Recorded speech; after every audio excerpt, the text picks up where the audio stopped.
ನಮಸ್ಕಾರ. ಮುಖ್ಯಾಂಶಗಳು. ರಾಜ್ಯದಲ್ಲಿ ಗೋಹತ್ಯೆ ನಿಷೇಧಕ್ಕೆ ಸುಗ್ರೀವಾಜ್ಞೆ, ರಾಜ್ಯಪಾಲರ ಅಂಕಿತಕ್ಕೆ ನಾಳೆ ರವಾನೆ, ಸಚಿವ ಸಂಪುಟದ ಮಹತ್ವದ ತೀರ್ಮಾನ. ಪೂರ್ವ ನಿಗದಿಯಂತೆ ಜನವರಿ 1ರಿಂದ ಶಾಲೆಗಳ ಆರಂಭ, ಅಗತ್ಯ ಮುನ್ನೆಚ್ಚರಿಕೆ ಕ್ರಮ ಕೈಗೊಳ್ಳಲು ಸೂಚನೆ, ಮುಖ್ಯಮಂತ್ರಿ ಬಿಎಸ್ ಯಡಿಯೂರಪ್ಪ. 100ನೇ ಕಿಸಾನ್ ರೈಲಿಗೆ ಇಂದು ಪ್ರಧಾನಿ ನರೇಂದ್ರ ಮೋದಿ ಚಾಲನೆ, ಹಣ್ಣು ತರಕಾರಿ ಸಾಗಾಣಿಕೆಗೆ ಶೇಕಡ 50ರಷ್ಟು ಕೇಂದ್ರದ ಸಹಾಯಧನ. ಸಮುದ್ರ ತೀರಗಳ ಸ್ವಚ್ಛತೆಗಾಗಿ ಜನಾಂದೋಲನ, ಸ್ಥಳೀಯ ಪ್ರತಿನಿಧಿಗಳ ನೇತೃತ್ವದಲ್ಲಿ ಸಮಿತಿ ರಚನೆ, ಸಚಿವ ಪ್ರಕಾಶ್ ಜಾವಡೇಕರ್. ವಾರ್ತೆಗಳ ವಿವರ. ರಾಜ್ಯದಲ್ಲಿ ಗೋಹತ್ಯೆ ನಿಷೇಧಿಸಲು ಸಚಿವ ಸಂಪುಟ ತೀರ್ಮಾನಿಸಿದೆ. ಮುಖ್ಯಮಂತ್ರಿ ಬಿಎಸ್ ಯಡಿಯೂರಪ್ಪ ಅಧ್ಯಕ್ಷತೆಯಲ್ಲಿ ಇಂದು ನಡೆದ ಸಚಿವ ಸಂಪುಟದಲ್ಲಿ ಕರ್ನಾಟಕ ಗೋಹತ್ಯೆ ಪ್ರತಿಬಂಧಕ ಕಾಯ್ದೆಯನ್ನು ಸುಗ್ರೀವಾಜ್ಞೆ ಮೂಲಕ ಜಾರಿಗೆ ತರಲು ಮಹತ್ವದ ತೀರ್ಮಾನ ಕೈಗೊಳ್ಳಲಾಗಿದೆ. ಸುಗ್ರೀವಾಜ್ಞೆಯನ್ನು ನಾಳೆ ರಾಜ್ಯಪಾಲರ ಒಪ್ಪಿಗೆಗಾಗಿ ಕಳುಹಿಸಿಕೊಡಲಾಗುವುದು ಎಂದು ಸಂಪುಟ ಸಭೆಯ ನಂತರ ಕಾನೂನು ಮತ್ತು ಸಂಸದೀಯ ವ್ಯವಹಾರಗಳ ಸಚಿವ ಜೆಸಿ ಮಾಧುಸ್ವಾಮಿ ತಿಳಿಸಿದರು. ವಿಧಾನಮಂಡಲದ ಜಂಟಿ ಅಧಿವೇಶನವನ್ನು ಜನವರಿಯಲ್ಲಿ ನಡೆಸಲು ಸಚಿವ ಸಂಪುಟ ತಾತ್ವಿಕ ಒಪ್ಪಿಗೆ ಸೂಚಿಸಿದೆ. ಬಹುಶಃ ಜನವರಿ 18ರಿಂದ ಅಧಿವೇಶನ ಆರಂಭವಾಗುವ ಸಾಧ್ಯತೆಗಳಿವೆ. ರಾಜ್ಯಪಾಲರು ಜಂಟಿ ಅಧಿವೇಶನವನ್ನು ಉದ್ದೇಶಿಸಿ ಭಾಷಣ ಮಾಡಲಿದ್ದಾರೆ. ರಾಜ್ಯದ ಎಪಿಎಂಸಿ ಸೆಸ್ ಅನ್ನು ₹1ಯಿಂದ 60 ಪೈಸೆಗೆ ಇಳಿಕೆ ಮಾಡಲು ಸಂಪುಟ ಒಪ್ಪಿಗೆ ನೀಡಿದೆ. ಎಪಿಎಂಸಿ ಹೊರಗೆ ಸೆಸ್ ವಿಧಿಸಲು ಅವಕಾಶವಿರುವುದಿಲ್ಲ ಎಂದು ಸಚಿವರು ಹೇಳಿದರು. ಸರ್ಕಾರ 2-3 ಶಿಫಾರಸುಗಳನ್ನ ಪೆಂಡಿಂಗ್ ಇಟ್ಟಿತ್ತು. ಜನವರಿ 1ರಿಂದ ಶಾಲೆ ಆರಂಭಿಸುವ ನಿರ್ಧಾರದಲ್ಲಿ ಯಾವುದೇ ಬದಲಾವಣೆ ಇಲ್ಲ ಎಂದು ಮುಖ್ಯಮಂತ್ರಿ ಬಿಎಸ್ ಯಡಿಯೂರಪ್ಪ ಬೆಂಗಳೂರಿನಲ್ಲಿಂದು ಸ್ಪಷ್ಟಪಡಿಸಿದ್ದಾರೆ. ಸಚಿವ ಸಂಪುಟ ಸಭೆಗೂ ಮುನ್ನ ಮಾಧ್ಯಮಗಳೊಂದಿಗೆ ಅವರು ಕೋವಿಡ್-19 ತಡೆಗಟ್ಟುವ ನಿಟ್ಟಿನಲ್ಲಿ ರಾಜ್ಯ ಸರ್ಕಾರ ಅಗತ್ಯ ಕ್ರಮ ಕೈಗೊಂಡಿದೆ, ಶಾಲೆಗಳಲ್ಲಿಯೂ ಸಹ ಮುನ್ನೆಚ್ಚರಿಕಾ ಕ್ರಮಗಳನ್ನು ಪಾಲಿಸಲು ಸೂಚಿಸಲಾಗಿದೆ ಎಂದರು. ಗ್ರಾಮ ಪಂಚಾಯಿತಿ ಚುನಾವಣೆಯಲ್ಲಿ ಹೆಚ್ಚಿನ ಸಂಖ್ಯೆಯಲ್ಲಿ ವಿದ್ಯಾವಂತರು ಈ ಬಾರಿ ಸ್ಪರ್ಧಿಸಿದ್ದಾರೆ. ಪಕ್ಷದ ಬೆಂಬಲಿತ ಅಭ್ಯರ್ಥಿಗಳು ಈ ಬಾರಿ ಹೆಚ್ಚಿನ ಸಂಖ್ಯೆಯಲ್ಲಿ ಗೆಲುವು ಸಾಧಿಸಲಿದ್ದಾರೆ ಎಂದು ಮುಖ್ಯಮಂತ್ರಿ ವಿಶ್ವಾಸ ವ್ಯಕ್ತಪಡಿಸಿದರು. ಬಹಳಷ್ಟು ಜನ ಸ್ಪರ್ಧೆ ಮಾಡಿದ್ದಾರೆ, ವಿದ್ಯಾವಂತರು ಸ್ಪರ್ಧೆ ಮಾಡಿದ್ದಾರೆ.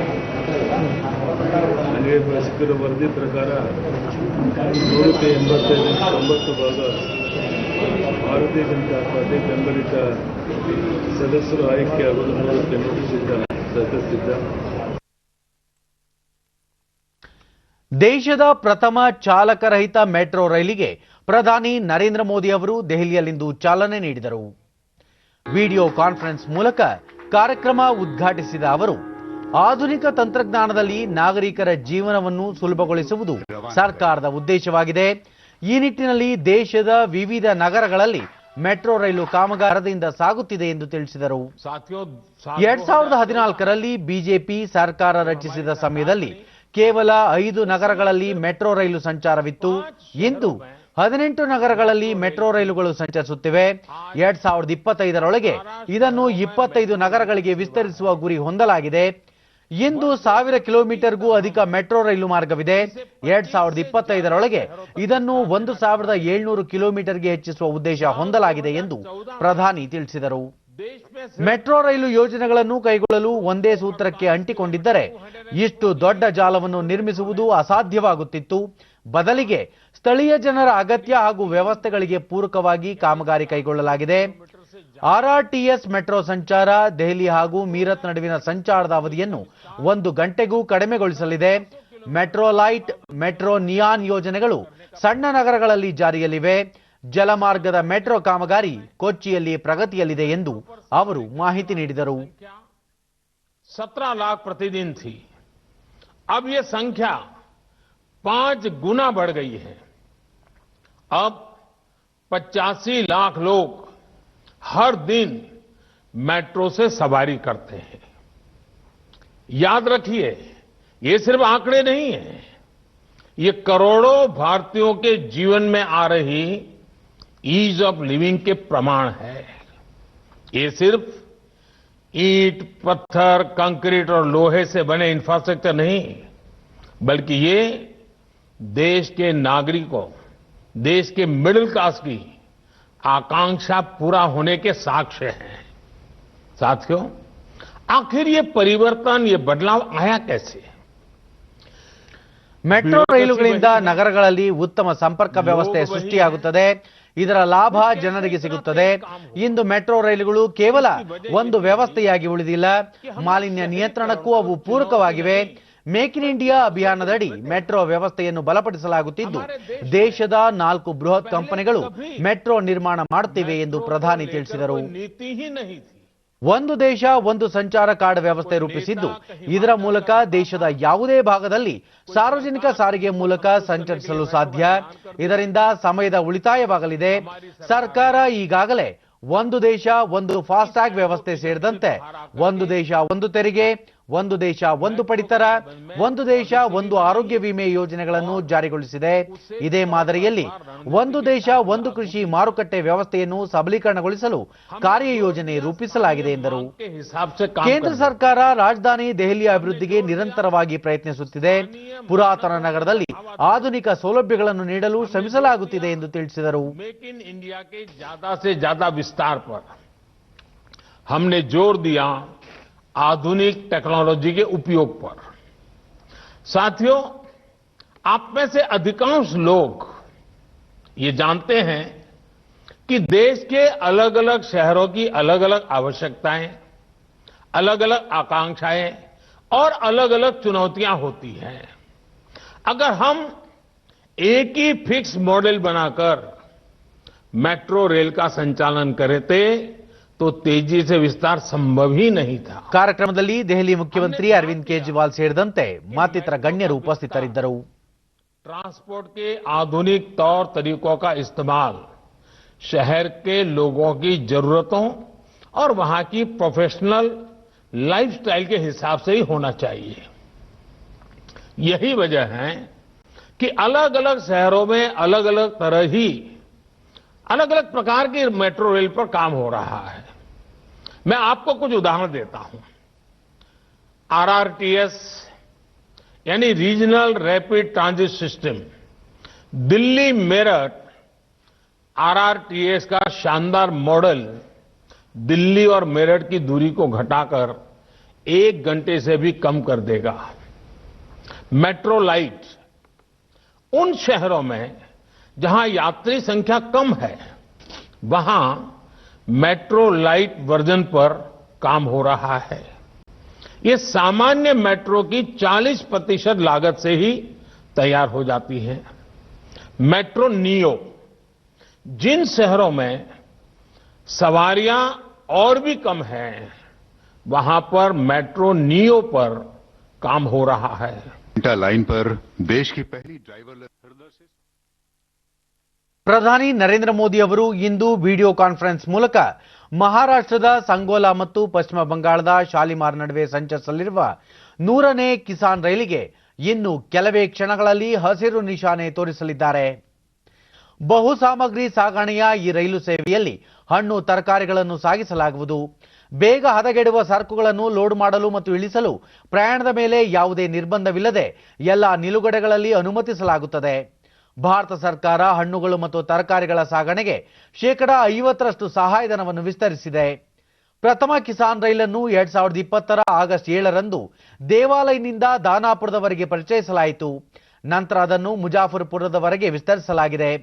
ರೈತರಿಂದ ಉತ್ತಮ ಸ್ಪಂದನೆ ದೊರೆತ ಹಿನ್ನೆಲೆಯಲ್ಲಿ ರೈಲಿನ ಸಂಚಾರವನ್ನು ವಾರದಲ್ಲಿ 3 ದಿನಗಳಿಗೆ ಹೆಚ್ಚಿಸಲಾಗಿದೆ. ಕಿಸಾನ್ ರೈಲು ಕೃಷಿ ಉತ್ಪನ್ನಗಳನ್ನು ದೇಶದಾದ್ಯಂತ ತ್ವರಿತವಾಗಿ ಸಾಗಿಸುವುದನ್ನು ಖಾತ್ರಿಪಡಿಸುವಲ್ಲಿ ಮಹತ್ವದ್ದಾಗಿದೆ. ರೈಲ್ವೆ ಖಾತೆ ಸಚಿವ ಪಿಯೂಷ್ ಗೋಯಲ್ ರೈತರ ಉತ್ಪನ್ನಗಳನ್ನು ದೇಶದ ಮೂಲೆ ಮೂಲೆಗೂ ತಲುಪಿಸಿ ರೈತರಿಗೆ ಹೆಚ್ಚಿನ ಲಾಭ ದೊರೆಯುವಂತೆ ಮಾಡಲು ಕಿಸಾನ್ ರೈಲು ಸಹಕಾರಿ. ರೈತರು ಬಯಸುವ ಸ್ಥಳಗಳಿಗೆ ಕಿಸಾನ್ ರೈಲು ಸೇವೆ ಒದಗಿಸಲು ತಮ್ಮ ಇಲಾಖೆ ಸಿದ್ಧ ಎಂದರು. ಇದೀಗ ಕಾರ್ಯಕ್ರಮದ ನೇರ ಪ್ರಸಾರ ವೀಕ್ಷಿಸುತ್ತಿದ್ದೀರಿ. सफलतापूर्वक निर्वहन किया. किसान ने अपनी भूमिका निभाई और सरकार ने जगह जगह पर जहां आवश्यकता थी वहां किसानों को छूट प्रदान करने की कोशिश की. कोविड की इस प्रतिकूलता में भी किसानी का क्षेत्र अव्वल रहा, सफल रहा और देश भर में ಕೃಷಿ ಸಚಿವ ನರೇಂದ್ರ ಸಿಂಗ್ ತೋಮರ್ ಇದೀಗ ತಮ್ಮ ಅನಿಸಿಕೆಗಳನ್ನು ವ್ಯಕ್ತಪಡಿಸುತ್ತಿದ್ದಾರೆ. निश्चित रूप से स्वागत और अभिनंदन के योग्य है। माननीय प्रधानमंत्री जी के नेतृत्व में बजट में यह घोषणा की गई थी कि कृषि के क्षेत्र में अनेक काम बजट में उल्लेखित थे, लेकिन प्रमुख रूप से हम किसान रेल चलाएंगे, किसान उड़ान प्रारंभ करेंगे और उसके क्रियान्वयन की दृष्टि से रेल मंत्रालय ने किसान रेल का आरंभ किया और मात्र 4 महीने के भीतर ही एक रेल नहीं, आज ये 100वीं रेल का शुभारंभ माननीय प्रधानमंत्री जी के कर कमलों से हो रहा है। यह हम सबके लिए प्रसन्नता की बात है। माननीय प्रधानमंत्री जी के नेतृत्व में खाद्य प्रसंस्करण मंत्रालय की operation green top to total scheme के अंतर्गत इस परिवहन में 50% की सब्सिडी सब्जी और फल के किसानों को परिवहन की दृष्टि से दी जा रही है। इसका बहुत ही सफल परिणाम पूरे देश में मिल रहा है और किसान को अपने उत्पादन का ठीक मूल्य प्राप्त हो पा रहा है। कम समय में अधिक दूरी तय करके ताजी सब्जियां उपभोक्ता तक पहुंचाने का प्रयत्न सफलीभूत हो रहा है। यह हम सबके लिए बहुत ही प्रसन्नता की बात है। मैं इस अवसर पर अपने मंत्रालय की ओर से और किसानों की ओर से माननीय प्रधानमंत्री जी का हृदयपूर्वक बहुत बहुत स्वागत करता हूं, अभिनंदन करता हूं और माननीय पीयूष गोयल जी के नेतृत्व में रेल के माध्यम से जो किसानों को फायदा पहुंचाने का एक सफलतापूर्वक प्रयत्न किया जा रहा है, उसके लिए भी उनको बहुत बहुत साधुवाद देता हूं। धन्यवाद। जय भारत।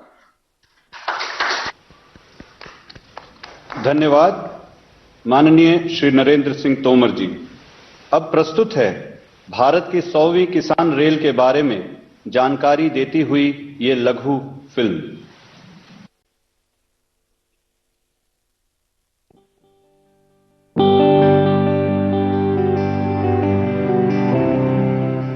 किसान बोता है धरती की छाती पर उम्मीदों का बीज।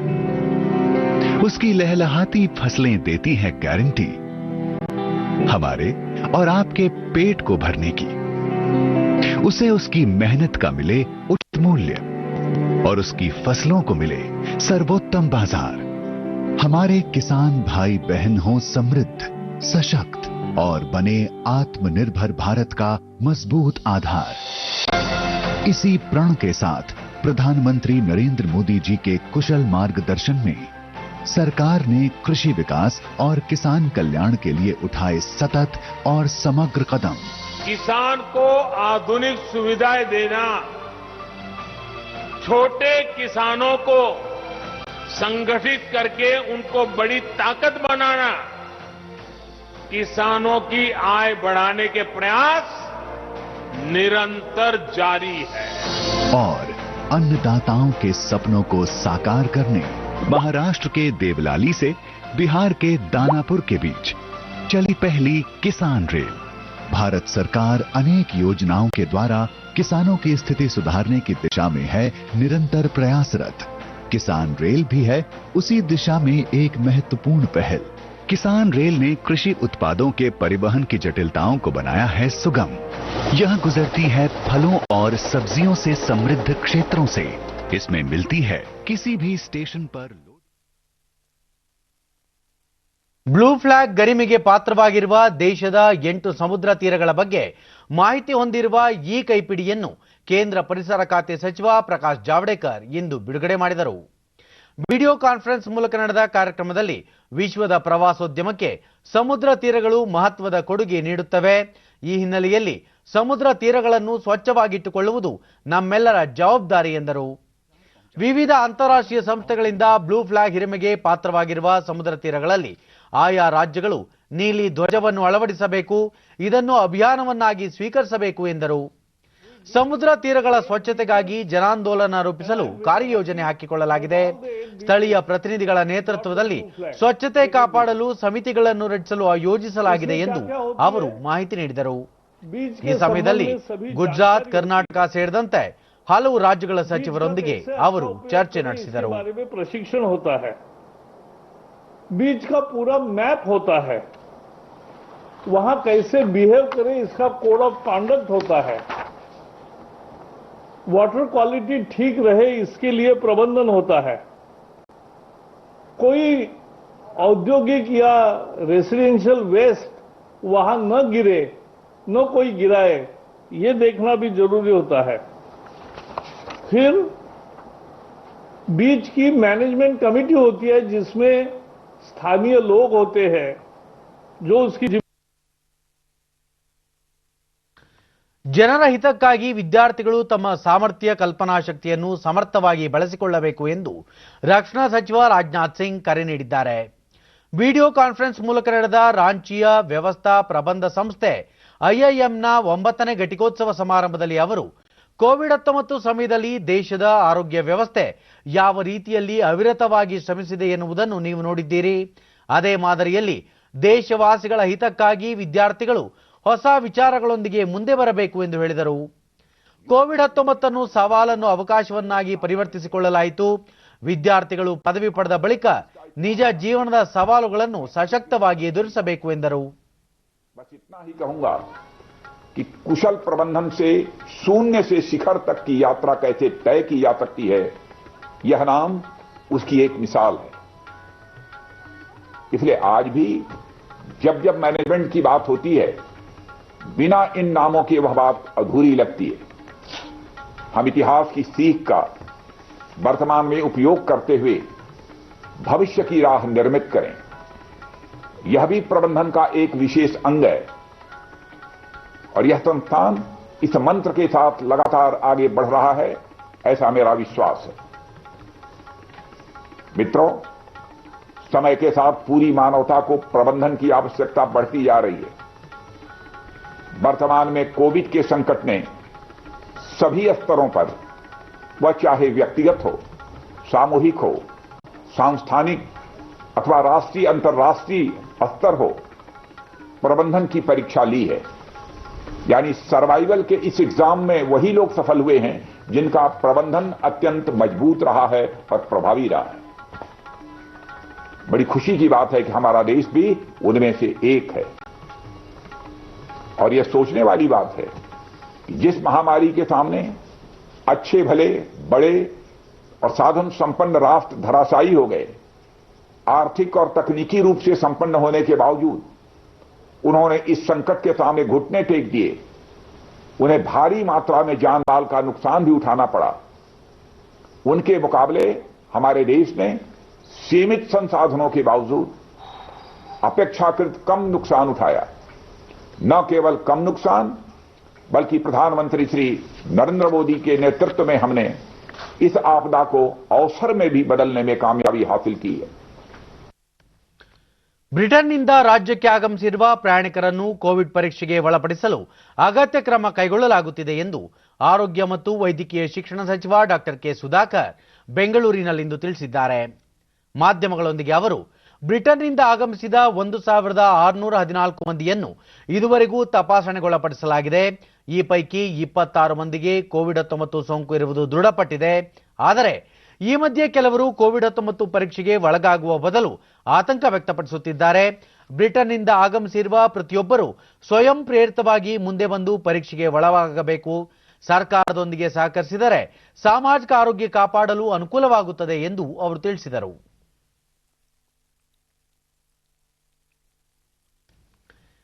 ರಾಷ್ಟ್ರೀಯ ಆರೋಗ್ಯ ಮಿಷನ್ನ 7ನೇ ಸಮಾವೇಶ ಇಂದು ಜರುಗಿತು. ಕೇಂದ್ರ ಆರೋಗ್ಯ ಮತ್ತು ಕುಟುಂಬ ಕಲ್ಯಾಣ ಸಚಿವ ಡಾಕ್ಟರ್ ಹರ್ಷವರ್ಧನ್ ಕಾರ್ಯಕ್ರಮ ಉದ್ಘಾಟಿಸಿ ಒಂದು ಪ್ರದೇಶದಲ್ಲಿ ಕೈಗೊಳ್ಳಲಾದ ಉತ್ತಮ ಆರೋಗ್ಯ ಕ್ರಮಗಳನ್ನು ಇನ್ನೊಂದು ಕಡೆ ಅನುಸರಿಸುವ ಹಾಗೂ ಪುನರಾವರ್ತಿಸುವ ಪ್ರಯತ್ನ ನಿರಂತರವಾಗಿ ಜಾರಿಯಲ್ಲಿದೆ ಎಂದು ತಿಳಿಸಿದರು. ಆರೋಗ್ಯ ಕ್ಷೇತ್ರ 2020ರಲ್ಲಿ ಹಿಂದೆಂದೂ ಕಾಣದ ಪರಿಸ್ಥಿತಿ ಎದುರಿಸಿತು. ಕಠಿಣದಲ್ಲಿ ಕಠಿಣ ಎನ್ನುವ ಸ್ಥಿತಿಗೆ ಸಾಕ್ಷಿಯಾಯಿತು. ಯಾರೂ ಇಷ್ಟು ವರ್ಷಗಳಲ್ಲಿ ಇಂತಹ ದಿನಗಳನ್ನು ಕಂಡಿರಲಿಲ್ಲ. ಆದರೆ 140 ಕೋಟಿ ಜನರು ವಾಸಿಸುವ ಈ ದೇಶ ಪ್ರತಿಯೊಂದು ಸ್ತರದಲ್ಲಿಯೂ ಹೊಂದಾಣಿಕೆಯಿಂದ ಕಾರ್ಯನಿರ್ವಹಿಸಿತು. ಕೋವಿಡ್-19 ಸಮಯದಲ್ಲಿ ಆರೋಗ್ಯ ವಲಯ ಒಳ್ಳೆಯ ಕೆಲಸ ಮಾಡಲು ಸಾಧ್ಯವಾಯಿತು ಎಂದರು. ಸಾರ್ವಜನಿಕ ಆರೋಗ್ಯ ರಕ್ಷಣಾ ವ್ಯವಸ್ಥೆ ಕುರಿತ ಸಮಾವೇಶ ಉತ್ತಮ ಮತ್ತು ಪುನರಾವರ್ತಿತ ಅಭ್ಯಾಸಗಳು ಮತ್ತು ಅನ್ವೇಷಣೆ ವಿಷಯ ಕುರಿತು ನಡೆಯುತ್ತಿದೆ. अपने आप में मैं समझता हूं कि ये जो वर्कशॉप है यही अपने आप में सबसे बड़ा इनोवेटिव एक्सपेरिमेंट है।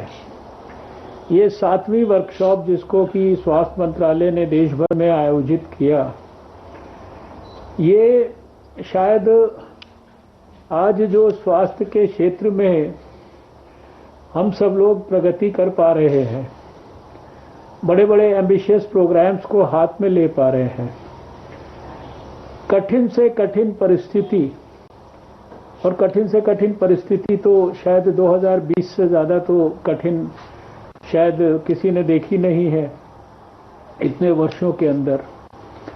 उस कठिन परिस्थिति में भी 135-140 करोड़ के देश में कैसे भारत ने मिलजुल कर लड़ा। मुझे याद है कि उस कोविड के खिलाफ जंग में भी जितने प्रेजेंटेशंस होते थे जिस भी स्तर पर, चाहे वो ग्रुप ऑफ मिनिस्टर्स की मीटिंग में हो, चाहे वो स्टेट्स के साथ कोऑर्डिनेशन में हो, चाहे वो डीएम्स के साथ हो, चाहे वो प्रधानमंत्री जी के लेवल पे चीफ मिनिस्टर्स के साथ हो। ಉಪರಾಷ್ಟ್ರಪತಿ ಎಂ ವೆಂಕಯ್ಯನಾಯ್ಡು ನಾಳೆಯಿಂದ 3 ದಿನ ರಾಜ್ಯ ಪ್ರವಾಸ ಕೈಗೊಳ್ಳಲಿದ್ದು ವಿವಿಧ ಕಾರ್ಯಕ್ರಮಗಳಲ್ಲಿ ಭಾಗವಹಿಸಲಿದ್ದಾರೆ. ನಾಳೆ ಬೆಳಗ್ಗೆ ಹೊಸಕೋಟೆಯ ವಿಜ್ಞಾನ ಮತ್ತು ತಂತ್ರಜ್ಞಾನ ಕ್ಷೇತ್ರದ ಸಂಶೋಧನೆ ಹಾಗೂ ಶಿಕ್ಷಣ ಕೇಂದ್ರಕ್ಕೆ ಭೇಟಿ ನೀಡಲಿದ್ದಾರೆ. ಬಳಿಕ ರಾಜಭವನಕ್ಕೆ ಹಿಂತಿರುಗಲಿರುವ ಅವರು ಇದೇ 31ರ ಬೆಳಗ್ಗೆ ಚೆನ್ನೈಗೆ ಪ್ರಯಾಣ ಬೆಳೆಸಲಿದ್ದಾರೆ.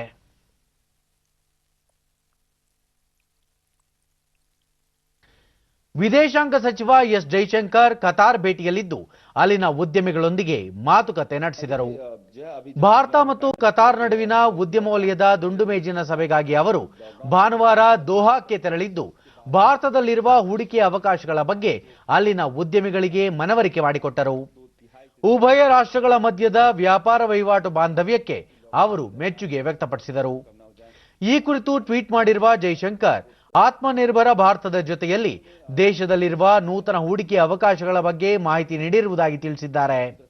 ಈ ಭೇಟಿಯ ಕುರಿತು ಅವರು ಕತಾರ್ ವಾಣಿಜ್ಯ ಮತ್ತು ಕೈಗಾರಿಕಾ ಒಕ್ಕೂಟದ ಮುಖ್ಯಸ್ಥ ಶೇಖ್ ಖಾಲಿಫಾ ಮತ್ತು ಕತಾರಿ ಉದ್ಯಮ ಸಂಘದ ಅಧ್ಯಕ್ಷ ಶೇಖ್ ಫೈಸಲ್ ಅವರಿಗೆ ಧನ್ಯವಾದ ತಿಳಿಸಿದ್ದಾರೆ. ಕತಾರ್ ರಾಷ್ಟ್ರೀಯ ಮ್ಯೂಸಿಯಂಗೂ ಜೈಶಂಕರ್ ಭೇಟಿ ನೀಡಿದ್ದರು.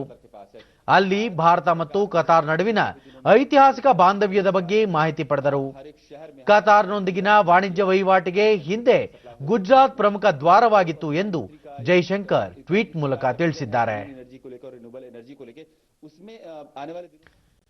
ಚಿತ್ರದುರ್ಗ ಜಿಲ್ಲೆಯ ಮೊಳಕಾಲ್ಮೂರು ತಾಲೂಕಿನ ಬಿಜಿಕೆರೆ ಗ್ರಾಮದ ಎಸ್ಪಿ ಸುಮಂಗಳಮ್ಮ ವೀರಭದ್ರ ದಂಪತಿಯ ಕೃಷಿ ಸಾಧನೆಗೆ ಕರ್ನಾಟಕ ಸರ್ಕಾರ ರಾಜ್ಯೋತ್ಸವ ಪ್ರಶಸ್ತಿ ನೀಡಿ ಗೌರವಿಸಿದೆ. ವೈಜ್ಞಾನಿಕ ಮಾರ್ಗ ಅನುಸರಿಸಿ ಮಿಶ್ರ ಬೆಳೆಯ ಕೃಷಿಯೊಂದಿಗೆ ಪಶು ಸಂಗೋಪನೆ ಮತ್ತು ಕುರಿ ಸಾಕಾಣಿಕೆಯನ್ನು ಅವರು ಅನುಸರಿಸುತ್ತಿದ್ದಾರೆ. ವರ್ಷವಿಡೀ ಆದಾಯ ಬರುವಂತೆ ಸಮಗ್ರ ಕೃಷಿ ಪದ್ಧತಿಯನ್ನು ಅಳವಡಿಸಿಕೊಂಡು ಯಶಸ್ಸು ಸಾಧಿಸಿ ಅನೇಕ ವಿದ್ಯಾವಂತರು ಕೃಷಿಯಲ್ಲಿ ತೊಡಗಲು ಇವರು ಸ್ಫೂರ್ತಿಯಾಗಿದ್ದಾರೆ.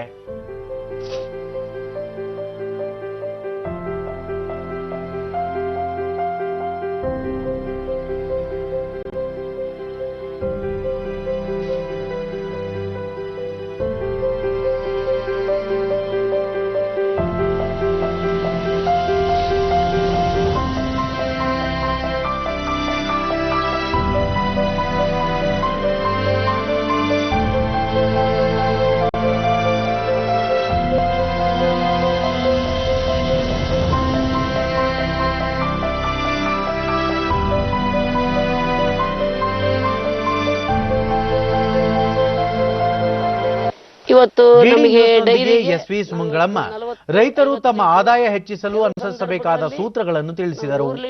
ವಿದ್ಯಾವಂತ ಯುವಕರು ಕೃಷಿಯಲ್ಲಿ ತೊಡಗುವುದು ಹೆಮ್ಮೆಯ ಸಂಗತಿ ಎಂದರು. 60 ಲೀಟರ್ ಹಾಲು ಕೊಡ್ತಾ ಇದೀವಿ.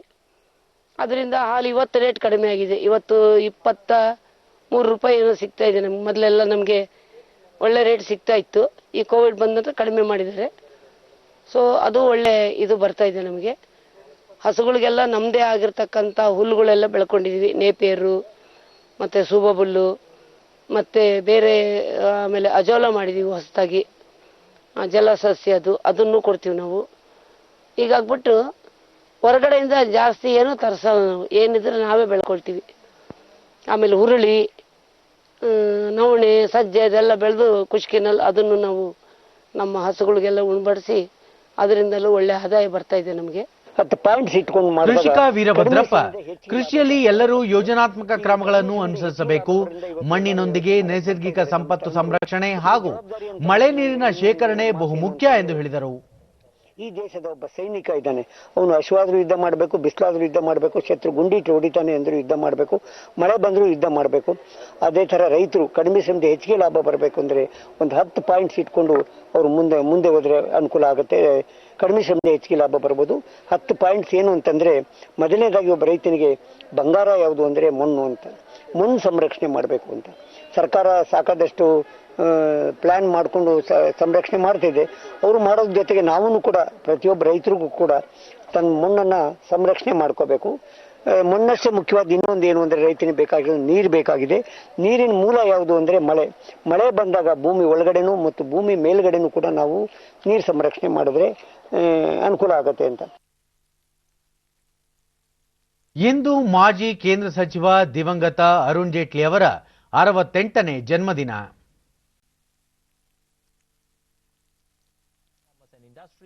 And law and justice cabinet portfolios in the Atal Bihari Vajpayee and Narendra Modi governments. With Jaitley as the finance minister, the Modi government was able to take several key economic initiatives like demonetization and the implementation of the goods and service tax. Arun Jaitley breathed his last on August 24th, 2019. Remembering the senior ಈ ಹಿನ್ನೆಲೆಯಲ್ಲಿ ಪ್ರಧಾನಿ ನರೇಂದ್ರ ಮೋದಿ ಅರುಣ್ ಜೇಟ್ಲಿ ಅವರನ್ನು ಸ್ಮರಿಸಿದ್ದು, ಜೇಟ್ಲಿ ಅವರು ಆತ್ಮೀಯ ವ್ಯಕ್ತಿತ್ವ, ಬುದ್ಧಿಶಕ್ತಿ, ಕಾನೂನಿನ ಕುರಿತು ಅಪಾರ ಜ್ಞಾನ ಹೊಂದಿದ್ದರು, ಭಾರತದ ಪ್ರಗತಿಗೆ ದಣಿವರಿಯದೆ ಕಾರ್ಯನಿರ್ವಹಿಸಿದ್ದರು ಎಂದು ತಮ್ಮ ಟ್ವೀಟ್ ಸಂದೇಶದಲ್ಲಿ ತಿಳಿಸಿದ್ದಾರೆ.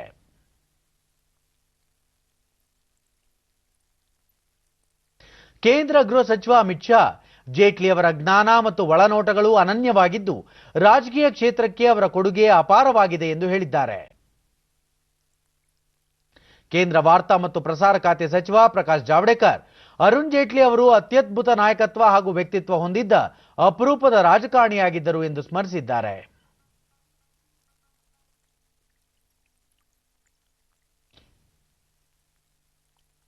ಮುಖ್ಯಮಂತ್ರಿ ಬಿಎಸ್ ಯಡಿಯೂರಪ್ಪ, ಅರುಣ್ ಜೇಟ್ಲಿ ಪಕ್ಷದ ಅಗ್ರಗಣ್ಯ ನೇತಾರ, ಪ್ರಖರ ವಾಗ್ಮಿ, ಅತ್ಯುತ್ತಮ ಆಡಳಿತಗಾರರಾಗಿ ಎಲ್ಲರ ಗೌರವಾದರಗಳಿಗೆ ಪಾತ್ರರಾಗಿದ್ದರು. ಅವರ ಪರಿಶ್ರಮ, ಸಾಧನೆ ಮತ್ತು ಸುಧಾರಣಾ ಕೇಂದ್ರಿತ ನೀತಿ ನಿರೂಪಣೆಗಳು ಎಂದಿಗೂ ತಮಗೆ ಪ್ರತಿರೂಪಕ ಎಂದು ಟ್ವೀಟ್ ಮಾಡಿದ್ದಾರೆ.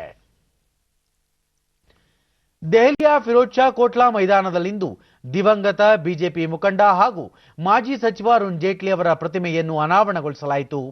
ಅರುಣ್ ಜೇಟ್ಲಿ ಅವರ ಪ್ರತಿಮೆ 6 ಅಡಿ ಎತ್ತರವಿದೆ.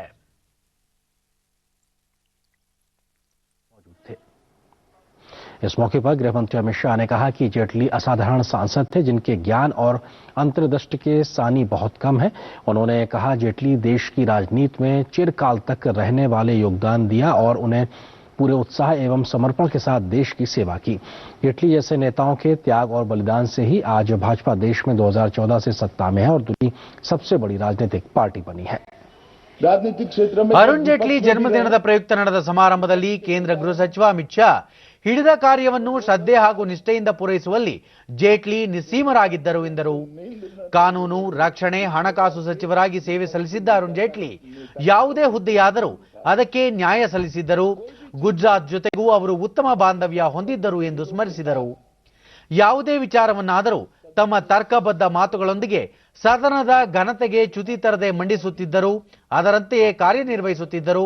ಇದು ಜೇಟ್ಲಿ ಅವರ ಚಾಕಚಕ್ಯತೆಗೆ ಆಗಿತ್ತು ಎಂದು ಅಮಿತ್ ಶಾ ಸ್ಮರಿಸಿದರು. विपक्ष के परफॉर्मेंस के जो 10 साल थे, इसका ही नतीजा है कि आज जनता सही फैसला लेकर 2014 में श्री नरेंद्र मोदी जी को भारतीय जनता पार्टी की पूर्ण बहुमत की सरकार बनाने के लिए मौका दिया। क्रिकेट में योगदान 2 तरह के लोगों का होता है, एक तो खुद खेलते हैं और देश के लिए अपना पूरा समय और जीवन देते हैं, वो तो सबसे बड़े कंट्रीब्यूटर होते ही है। मगर खेलने का जो माहौल बनाते हैं, खेलने की जो व्यवस्था करते हैं, खेलने के इंफ्रास्ट्रक्चर खड़े करते हैं और खेल को सुचारू रूप से चलाने में जो मदद करते हैं, उनका भी योगदान बहुत महत्वपूर्ण है। ಕೊನೆಯಲ್ಲಿ ಮತ್ತೊಮ್ಮೆ ಮುಖ್ಯಾಂಶಗಳು. ರಾಜ್ಯದಲ್ಲಿ ಗೋ ಹತ್ಯೆ ನಿಷೇಧಕ್ಕೆ ಸುಗ್ರೀವಾಜ್ಞೆ, ರಾಜ್ಯಪಾಲರ ಅಂಕಿತಕ್ಕೆ ನಾಳೆ ರವಾನೆ, ಸಚಿವ ಸಂಪುಟದ ಮಹತ್ವದ ತೀರ್ಮಾನ. ಪೂರ್ವ ನಿಗದಿಯಂತೆ ಜನವರಿ 1ರಿಂದ ಶಾಲೆಗಳ ಆರಂಭ, ಅಗತ್ಯ ಮುನ್ನೆಚ್ಚರಿಕೆ ಕ್ರಮ ಕೈಗೊಳ್ಳಲು ಸೂಚನೆ, ಮುಖ್ಯಮಂತ್ರಿ ಬಿಎಸ್ ಯಡಿಯೂರಪ್ಪ. 100ನೇ ಕಿಸಾನ್ ರೈಲಿಗೆ ಪ್ರಧಾನಿ ನರೇಂದ್ರ ಮೋದಿ ಚಾಲನೆ, ಹಣ್ಣು ತರಕಾರಿ ಸಾಗಾಣಿಕೆಗೆ ಶೇಕಡ 50ರಷ್ಟು ಕೇಂದ್ರದ ಸಹಾಯಧನ. ಸಮುದ್ರ ತೀರಗಳ ಸ್ವಚ್ಛತೆಗಾಗಿ ಜನಾಂದೋಲನ, ಸ್ಥಳೀಯ ಪ್ರತಿನಿಧಿಗಳ ನೇತೃತ್ವದಲ್ಲಿ ಸಮಿತಿ ರಚನೆ, ಸಚಿವ ಪ್ರಕಾಶ್ ಜಾವಡೇಕರ್. ನಮ್ಮ ವಾರ್ತಾ ಪ್ರಸಾರವನ್ನು ನೀವು ಡಿಡಿ ಚಂದನ ನ್ಯೂಸ್ ಯೂಟ್ಯೂಬ್ ಚಾನೆಲ್ನಲ್ಲೂ ವೀಕ್ಷಿಸಬಹುದು. ನಮ್ಮ ಮುಂದಿನ ವಾರ್ತಾ ಪ್ರಸಾರ ಸಂಜೆ 7 ಗಂಟೆಗೆ ಡಿಡಿ ಚಂದನದಲ್ಲಿ. ನಮಸ್ಕಾರ.